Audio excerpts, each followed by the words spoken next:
So this is the new NOGG guidance. Everyone's probably heard of that. It was last issued 4 years ago. If you Google NOGG, you'll still get the old website and not the new website, but the new website's easy to remember. It's nogg.org.uk. It was published in a journal, as you can see, and also there's a slightly more nicely presented PDF available from the NOGG website. And the guidance is NICE accredited.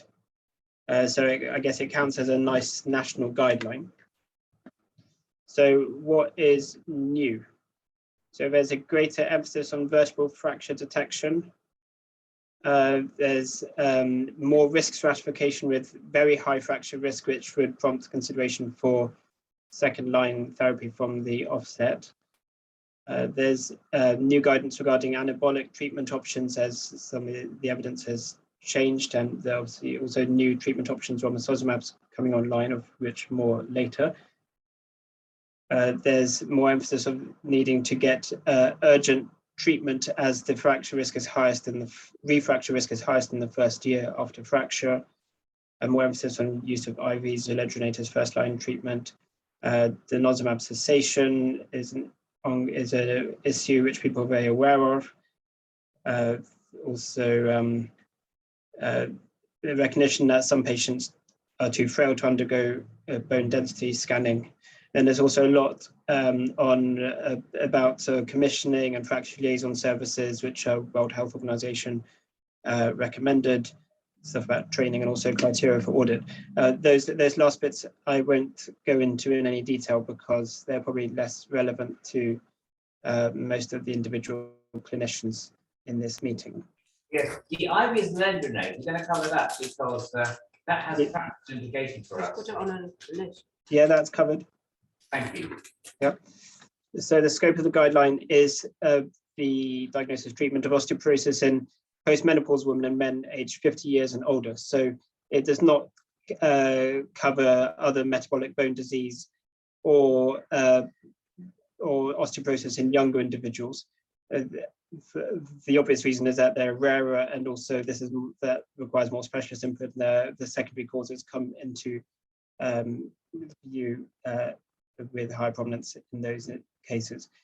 So the recommendations are characterized as being strong recommendations or conditional recommendations, which makes it readable and easy to understand. And the focus is on clinical effectiveness thresholds rather than cost effectiveness. There are no cost analyses in it. It's much less dry and technical than your average NICE guideline. It's very nice to read. The NICE appraisal of Romosozumab, which obviously is dependent on economics, that was pending at the time of writing, but I'll fill everyone in on that because there was a draft press release just at the beginning of this month. So just one slide on background. The World Health Organization definition of osteoporosis is a progressive systemic skeletal disease characterized by low bone mass and microarchitectural deterioration of bone tissue, with a consequent increase in bone fragility and susceptibility to fracture. Of note in that definition is that we don't really have a clinical way of assessing microarchitectural deterioration, and there are research techniques. And of note for people who are interested in history, DEXA was only invented in 1987, and without DEXA, this definition and the whole consideration of the disease might not even be possible. Now, the common sites of fragility fractures are vertebrae, hips, distal radius, proximal humerus, and pelvis, so the limbs. And following a hip fracture, within 4 months, only 52% will be living in their own home, and a quarter will die within 12 months. So it is a high morbidity, high mortality condition, though we are dealing with preventative medicine, either primary or secondary prevention. So BMD, some of this will be well known to people. The adopted clinical definition, and this is entirely arbitrary, is of a t-score of less than -2.5. But this arbitrary definition does have limitations. It ignores the sole risk factor for osteoporosis. And if women age over 50, over 20% of people will have a bone mineral density of less than -2.5. Meaning technically by this definition, they would have osteoporosis. So is it a disease or is it a risk factor? Well, that depends on the risk stratification for the individual, of which we'll discuss further. Now, the risk of fracture does approximately double for each standard deviation decrease in bone mineral density. And there is a nice sentence in the guideline which says that the prediction of future fracture by BMD is roughly equivalent in predictive power to the risk of strokes being predicted by hypertension. So we take hypertension quite seriously for preventing strokes, which cause mortality, morbidity. So considering the risk of fragility fractures as predicted by BMD is roughly equivalent. So that's a slightly rhetorical argument. Now, with regards to the incidence and prevalence of fragility fractures, approximately 1 in 2 adult women and 1 in 5 men will sustain such fractures, and fragility fractures are defined as being low trauma, i.e. fall from a standing height or less. And this is the crucial thing. I should put this in bold. The majority of people sustaining a fragility fracture do actually have a femoral neck T-score above -2.5. So low BMD is only one of a number of risk factors. The strongest predictor of future fracture is having had one previously. So a little summary from the guideline on fracture risk assessment. So these are their summary recommendations. So conduct a FRAX score, which is the online risk score approved by the World Health Organization, produced by the research group in Sheffield. So conduct a FRAX score assessment on anyone with a clinical risk factor for fragility fracture. If the patient comes out with an intermediate fracture risk, then measure the BMD to refine a 10-year risk estimate. If there's high risk, then measure BMD to guide drug choice and provide a baseline for BMD monitoring. So BMD is important to either define the risk or just as a baseline for future monitoring. There's a great emphasis in the guideline on the risk of vertebral fractures and also the clinical signs that someone may have had a vertebral fracture with a particular alertness to acute onset back pain.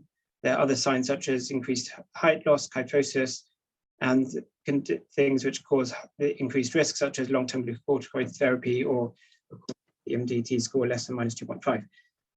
There's also an emphasis on assessing falls risk and offering exercise programs to improve balance and muscle strength. So I haven't listed what goes into the FRAX score. You can see that online, but the output of the FRAX score is either 10-year risk of femoral fracture or neck or femur fracture or major osteoporotic fracture. And the definition of major osteoporotic fracture is clinical spine fracture, hip, forearm, or humerus. So that doesn't include like metatarsal fractures, for example. And there's only a finite list of risk factors which are considered in the FRAX score, but there are arithmetic adjustments which can be made for other risk factors or the dose of a risk factor, as you can see below. For example, glucocorticoid use, because it's either a yes, no, is your daily equivalent dose of prednisone more than 7.5 milligrams, whereas there's actually an adjustment for the amount of glucocorticoid. If there's a discordantly low lumbar spine BMD, duration of type 2 diabetes, history of falls is not in the FRAX score, and also adjustment for trabecular bone score. And if you want to look up what these adjustments are, you can see them in the guideline. There's a table here. I'll just gloss over it, but one which is often quite useful and is evidence-based is the increased major osteoporotic fracture risk. Can you see my cursor? I'm not sure. Probability, if we look on the second line there, it says concurrent data on lumbar spine BMD. So if the lumbar spine BMD is much lower than the hip BMD, then you can adjust the major osteoporotic fracture risk by 10% for each T-score difference between lumbar spine and femoral neck EMD. Yeah, we can see your cursor, and also they mentioned those doses. There's two stages there: 2.5, 7.5 at breath, and more than 7.5. Yeah. Yes, that's on the steroids. Yeah. And there's no other steroid, dexamethasone or equivalent. Definitely. Well, you have to make the equivalent. Yeah. By yourself. Okay. Yeah, but so anyone who wants to see more about this, just look in the guideline. Bernard, can you clarify the second row? So increase or decrease? So in which case would you decrease? Yeah, I mean, they do have a footnote there, as you can see from the asterisk, about decreasing. And they do say this is a little bit risky because often a relatively normal or even high lumbar spine T-score can be artifactual if there are degenerative changes. So they do say you have to be very sure that this is not due to degenerative changes, which can cause increased appearance of increased bone density, like more whiteness on the picture, to be quite simple about it. So I don't think one should really use this to decrease the risk. I think really just increasing the risk. Exactly. Yeah, I was really surprised about that. Certainly in our clinics and Mary's, we might use it to increase the risk assessment, certainly not to decrease it. So yeah, thank you for asking about that. Now, there is a lot of emphasis on the limitations of FRAX score, which is good to read. And they do emphasize that clinical judgment is required to adjust for various clinical risk factors. For example, the effect of prior osteoporosis drug treatment is not considered in the FRAX score. Simply, it's not mathematically possible based on the case series, which led to the calculation of the risk calculator. The dose of past fractures. For example, having had 2 prior fractures, it carries a much higher risk than a single prior fracture. So this requires clinical judgment. A prior clinical vertebral fracture carries an approximately 2-fold higher risk than other prior fracture types. And also other dose issues, such as the amount of glucocorticoids, amount of alcohol, and then if someone has a chronic disease risk factor, the duration and severity of that. It's all kind of obvious stuff, but it's very nice to see it explained in clear language. Now, in terms of the risk from prior fractures, fracture risk is approximately doubled in the presence of a prior fracture. And this increased risk is, at least in part, independent from bone mineral density.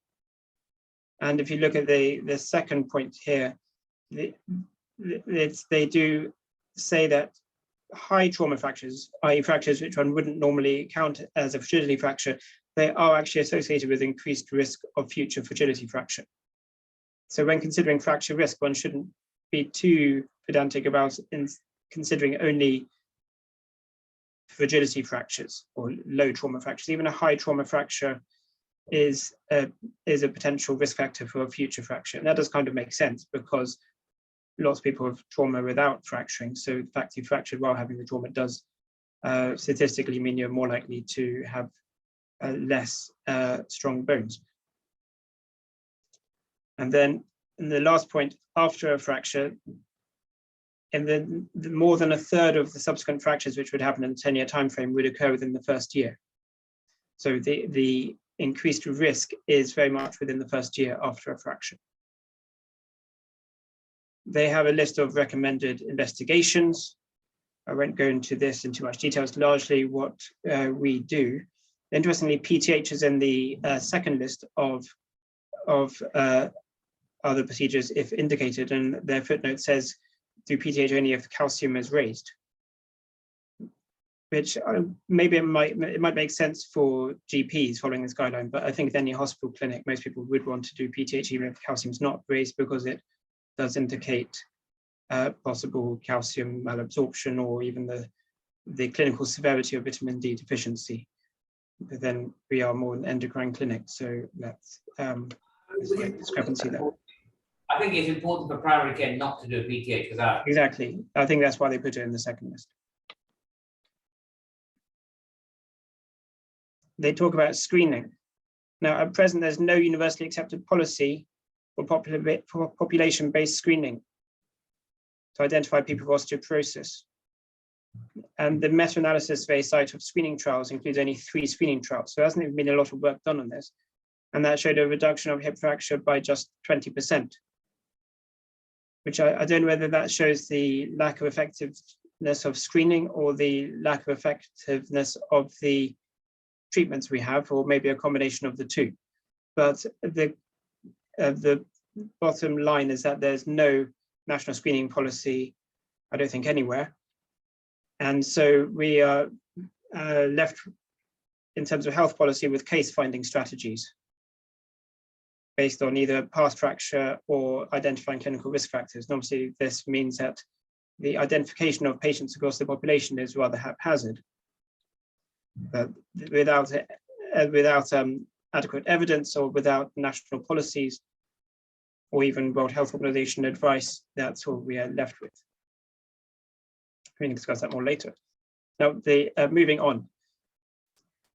If you do a FRAX score, then you can input those risks, and you can see on this little graph here a 10-year probability of major osteoporotic fracture. You can click on a little icon which leads you onto the NOGG intervention and assessment thresholds.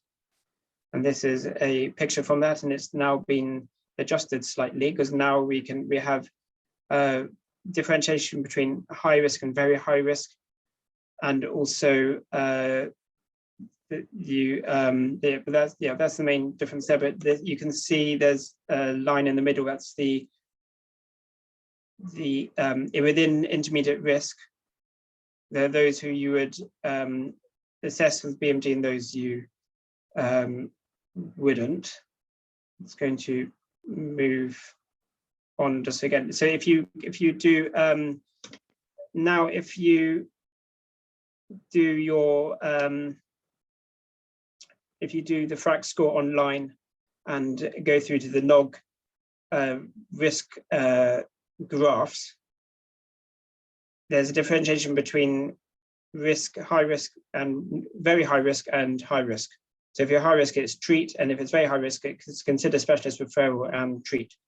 And if you see what's written at the bottom of this slide, one should consider parenteral treatment. And this is now emphasized much more strongly in this new guideline. And the NOGG graphs which you see online when you click through from the FRAX score have been adjusted accordingly, and that's due to this new guideline.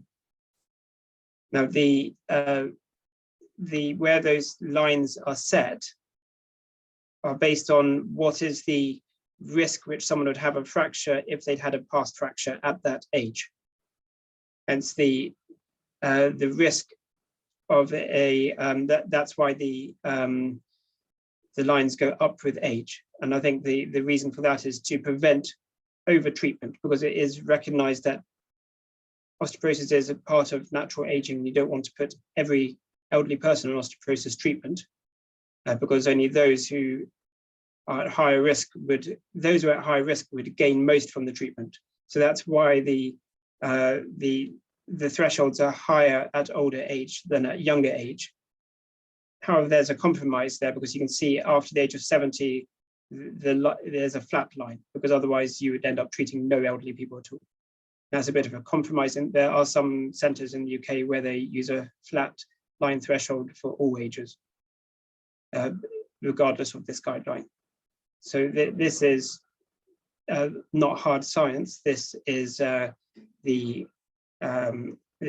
the accepted guidance by the majority of centres based on of those who follow the NOGG guidance. They have an algorithm as well which says much the same thing about stratifying between risk. If you're in intermediate risk, then you'd reassess the probability based on BMD. But even if you're high risk, you should still measure BMD to give you a baseline. If you're very high risk, then you consider referral to a secondary centre for consideration of second-line treatment from the off. So there's a summary of what they recommend on drug treatment. So if offer drug treatment of high risk of fracture, and especially if there's been a prior or recent fragility fracture. If BMD measurement is not practical, then you can still use the NOGG intervention thresholds based on the FRAX score to guide treatment decisions. So BMD isn't mandatory. Sorry, you should start treatment promptly following a fragility fracture because risk of refracture is highest immediately after a fracture.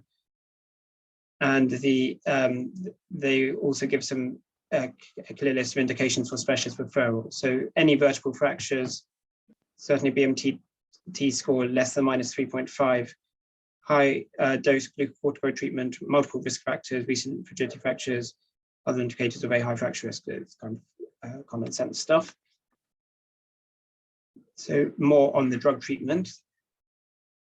So the first line would be anti-resorptive treatment with oral bisphosphonates, but even in there might be practical reasons why you might want to give IV zoledronate, even in someone who does not have very high risk. If there are alternatives to first-line bisphosphonate treatment, including denosumab, ibandronate, which is given at a different dose frequency, HRT, raloxifene, strontium ranulate. So there's a whole subsection in the guideline which gives you information about these drugs and is a useful resource. If you have a very high fracture risk, then teriparatide romosozumab could be considered as first-line treatment in postmenopausal women. Now, at the time of writing, they didn't have the NICE approval yet for romosozumab. And the effect of these treatments is greatest in bisphosphonate naive individuals. So really, it's people who are at very high fracture risk, especially those with vertebral fractures, and if they are bisphosphonate naive. And in men, teriparatide can be given, but romosozumab is definitely not licensed in men.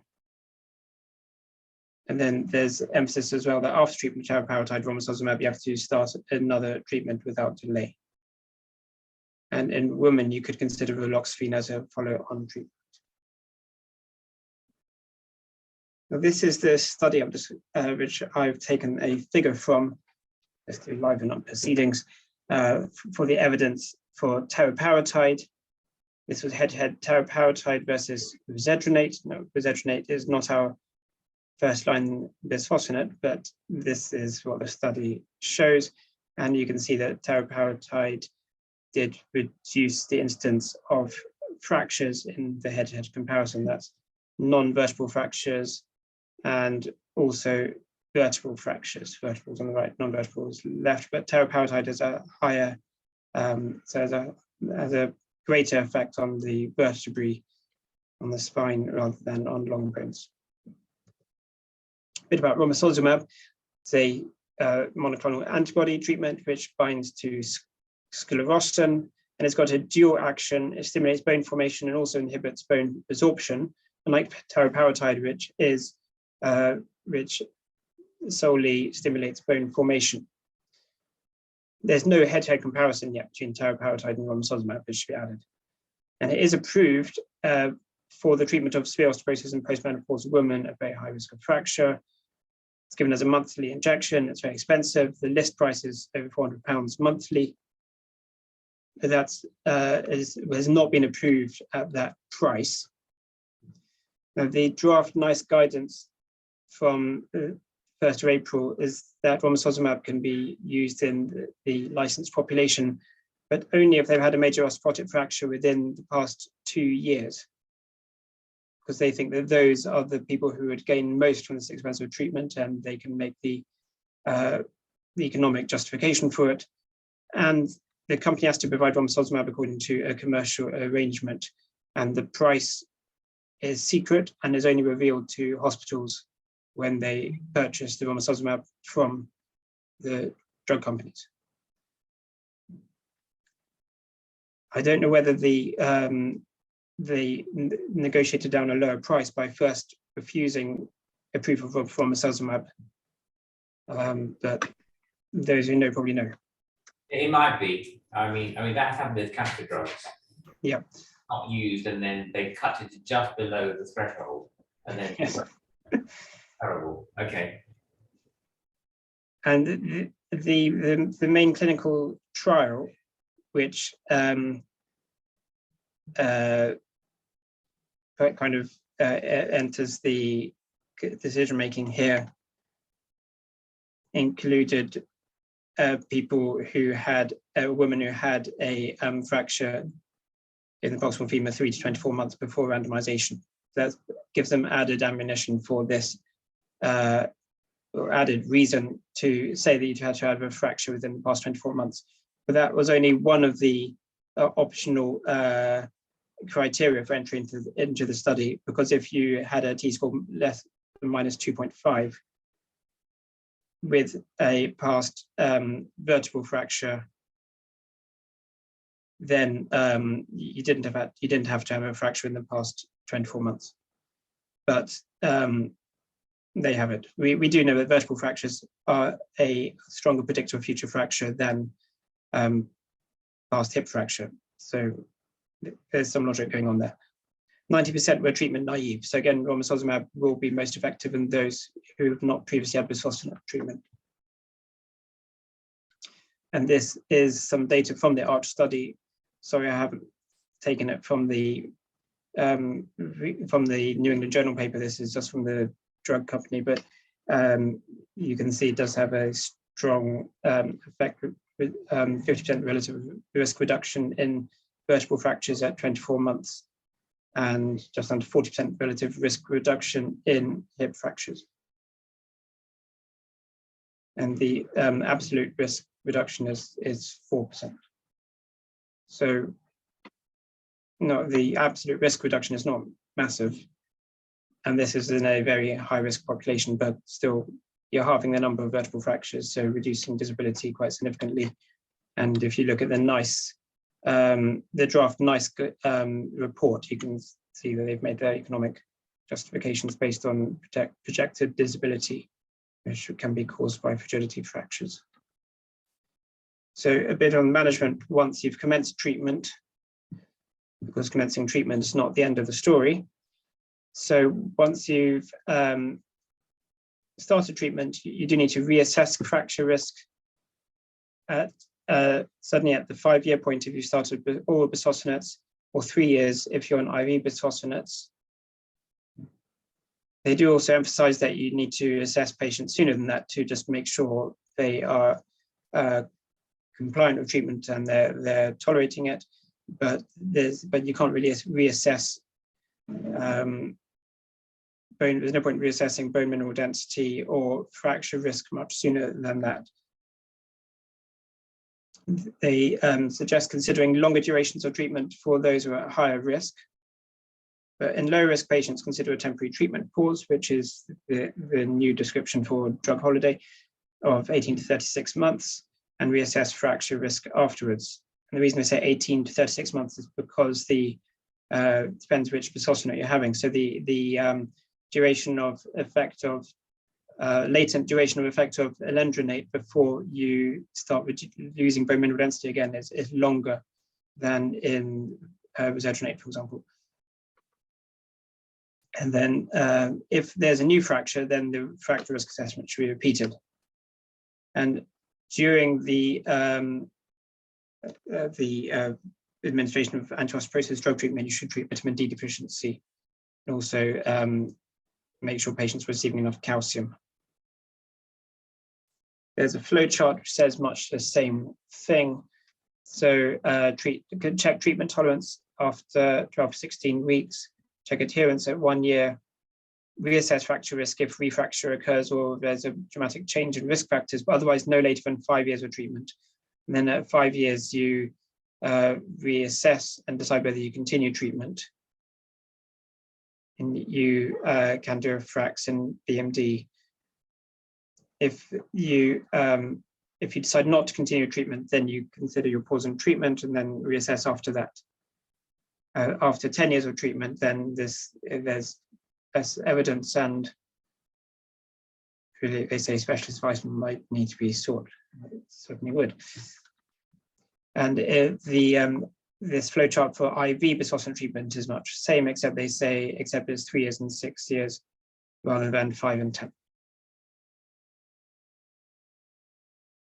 There's advice given about stopping denosumab, because of course when you stop denosumab, therapy, there's a rebound increased fracture risk, especially for vertebral fractures.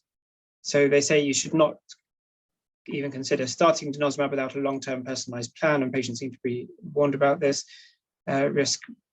You should not stop denosumab without a plan for subsequent anti-resorptive treatment. And what they recommend is giving zoledronate 6 months after the last injection of denosumab, then use serum CTX to guide when you give another dose of zoledronate.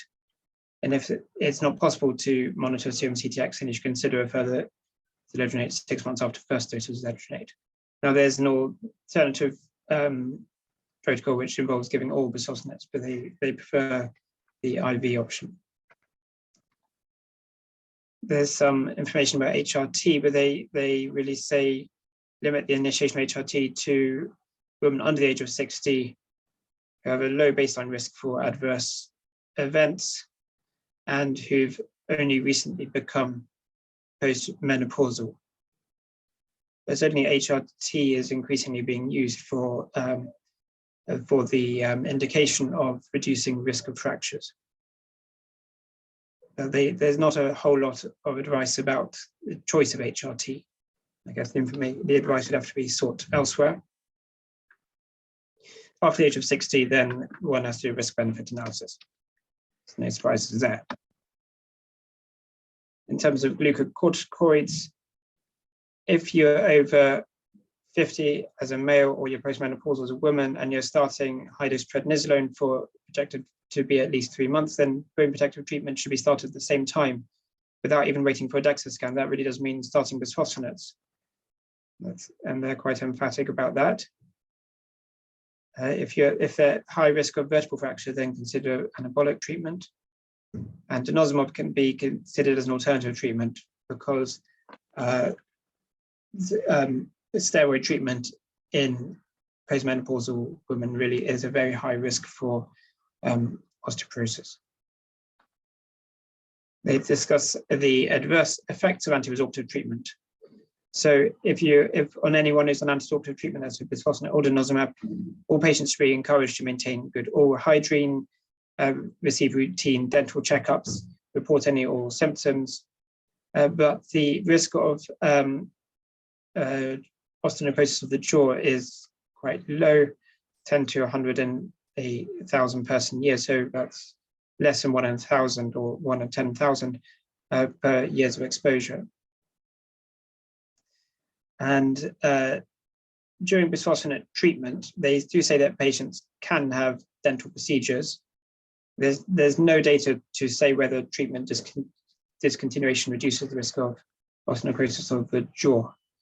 And I think a lot of anxiety comes from dentists who are known to be very cautious as individuals, but based on the actual data, it doesn't seem that one should increase patients' anxiety to an undue degree. In terms of atypical femoral fractures, the risk is even lower than osteoporosis of the jaw. It's 3.2 to 50 cases per 100,000 person years of exposure. So that's much lower than the 1 in 1,000, which we typically say to people in clinic, but the risk does increase with prolonged treatment. There's a bit of advice: if they develop any pain, unexplained pain in the thigh, groin, or hip, then they need to seek medical help. The whole femur should be imaged. The other scans should be done as well, as scanning or MRI, and the contralateral femur has to be imaged too, because often they can happen in both legs at the same time, both femurs bilaterally. And they recommend discontinuing anti-resorptive treatment if an atypical femoral fracture occurred, but they are rare, fortunately. It's highly appropriate, of course, that lifestyle and dietary measures are included. So healthy and balanced diet, reducing alcohol consumption, avoiding smoking, and also encouraging exercise, also having adequate vitamin D and calcium. They do say that those who benefit most from vitamin D and calcium supplementation are those who are housebound or live in who are institutionalized.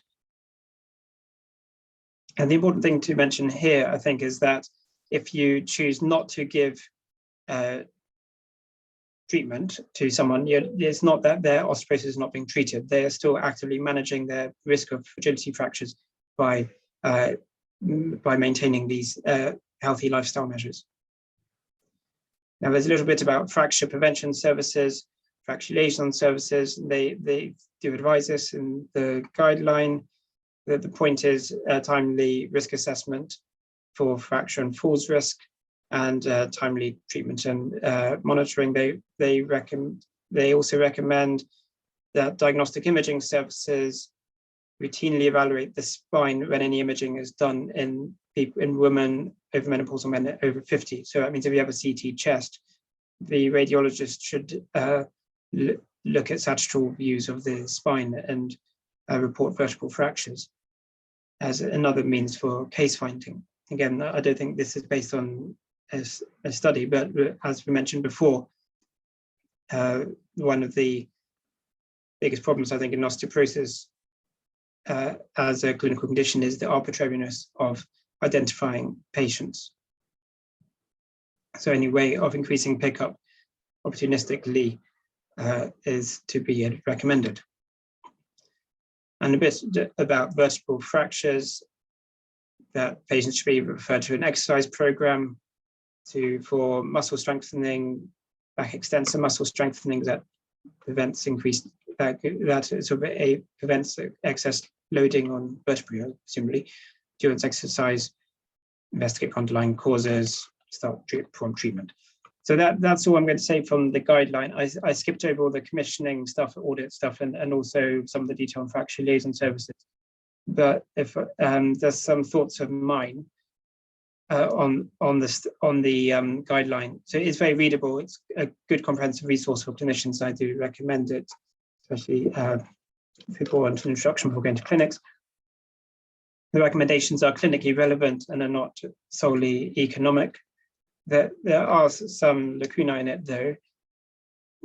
They don't mention the option of extended intervals between zoledronate doses, because the effect of zoledronate is beyond a year, and the efficacy is probably exactly the same if you were to dose even certainly every 18 months or even longer than that.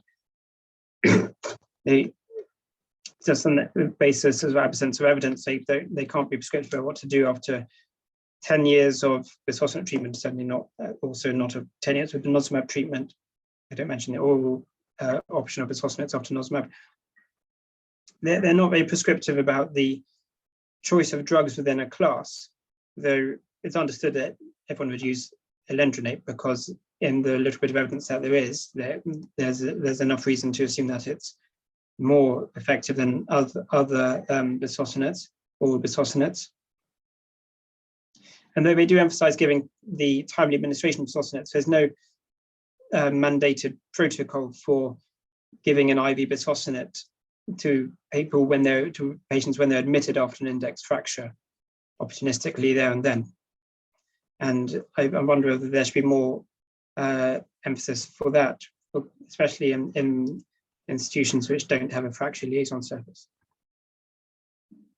So it is very good as a guideline for providing a lot of detail on risk assessment and risk stratification, which is basically what we should be best at as clinicians. So it's a useful tool and resource for further reading.